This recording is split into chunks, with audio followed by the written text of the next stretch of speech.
Hello students, welcome back to our own YouTube channel LNS classes. आपका बहुत बहुत स्वागत करता है। आज हम इस वीडियो में क्लास 12th की second poem song of my self की समरी कवर करने वाले हैं। इस समरी को मैंने बिल्कुल इजी लैंग्वेज और इजी वर्ड को यूज़ करके बनाया हुआ है और मुझे विश्वास है कि यह आपको एक बार में ही याद हो जाने वाला है। अगर आप अपने बोर्ड एग्जाम में 99% मार्क्स लाना चाहते हैं तो इस चैनल पे अवेलेबल जितने भी आपके सिलेबस से रिलेटेड वीडियो होंगे उसे एक बार आप ज़रूर वॉच करें। तो चलिए हम लोग समरी की तरफ बढ़ते हैं। तो आपका जो सेकंड पोएम है उसका नाम है सॉन्ग ऑफ माई सेल्फ, यानी मैं खुद से गाता हूँ। सबसे पहले समरी की जब स्टार्ट की जाती है तो एक ऑसम स्टार्ट किया जाता है जिसमें से कि आपको चैप्टर का नाम, उसके राइटर का नाम और राइटर की उपलब्धियाँ और साथ में ये बताना होगा कि जो कविता है वो किसके ऊपर डिपेंड है। तो वैसे ही मैंने इसको स्टार्ट किया हुआ है बिल्कुल इजी लैंग्वेज में। जैसे the present poem song of myself is taken from our textbook named rainbow. प्रस्तुत कविता सॉन्ग ऑफ माई सेल्फ हमारी पाठ्य पुस्तक इंग्लिश के जिसका नाम रेनबो से लिया गया है। This is a long poem written by Walt Whitman. यह एक लंबी कविता है जो वॉल्ट विटमैन के द्वारा लिखी गई है। He was an American poet. वह एक अमेरिकन कवि हैं, कॉल्ड पीपुल पोएट्स, और वो जन कवि कहलाते हैं। वो एक अमेरिकन कवि हैं और जन कवि के नाम से प्रसिद्ध हैं। In this poem he has talked mainly about universal brotherhood and patriotism. इस कविता में वो कहते हैं, वो मुख्य रूप से बताते हैं यूनिवर्सल ब्रदरहुड, वैश्विक भाईचारा और देशभक्ति के बारे में। इस कविता में जो कवि हैं वो मुख्य रूप से वैश्विक भाईचारा और देशभक्ति की बात करते हैं। पूरी की पूरी कविता इसी के ऊपर डिपेंड है।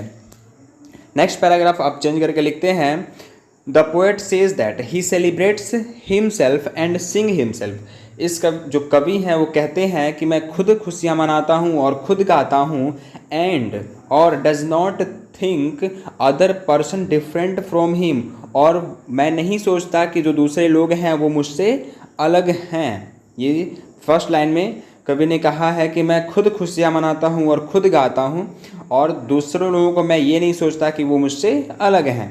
He says that he and his forefather are made of American soil। वो कहते हैं कि वे खुद और उनके पूर्वज, उनके फोरफादर्स यानी पेरेंट्स, वो भी सभी अमेरिका की मिट्टी से ही बने हुए हैं। He is a healthy person at the age of 37। वो एक हेल्दी पर्सन है 37 साल की उम्र में भी, and hopes will remain healthy till his death, और आशा करते हैं कि वो मरते दम तक ही ऐसे स्वस्थ रहने वाले हैं। वो एक 37 साल के व्यक्ति हैं जो बिल्कुल स्वस्थ हैं और आशा करते हैं कि वो मरते दम तक ऐसे ही स्वस्थ रहेंगे। He permits himself to speak in any situation. वो अपने आप को परमिट देते हैं किसी भी सिचुएशन में बोलने के लिए। And he also believes in good and bad, और वो अच्छे और बुरे में विश्वास रखते हैं।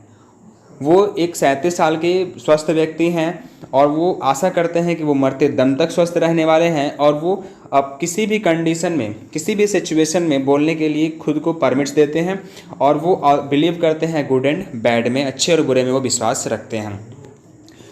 समरी का कंक्लूड करेंगे समरी को। It is a really fantastic poem.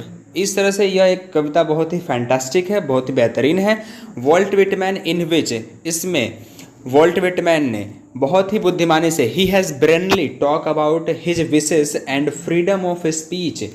Walt Whitman ने इस कविता में बहुत ही बुद्धिमानी से उन्होंने अपनी इच्छाओं को और बोलने की स्वतंत्रताओं को के बारे में बताया है।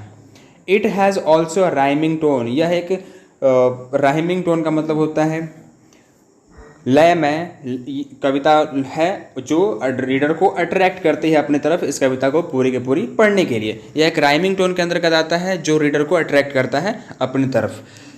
तो ये हमारे समरी का कंक्लूजन होता है। इस तरह से आप बिल्कुल इजी लैंग्वेज में इस समरी को कवर कर सकते हैं। बहुत ही छोटी कविता है, ये लॉन्ग पोएम है, इस वजह से कहा जाता है क्योंकि यह कलेक्शन से लिया गया है और ये इतना सा भाग, इसका इतना सा ही समरी होता है।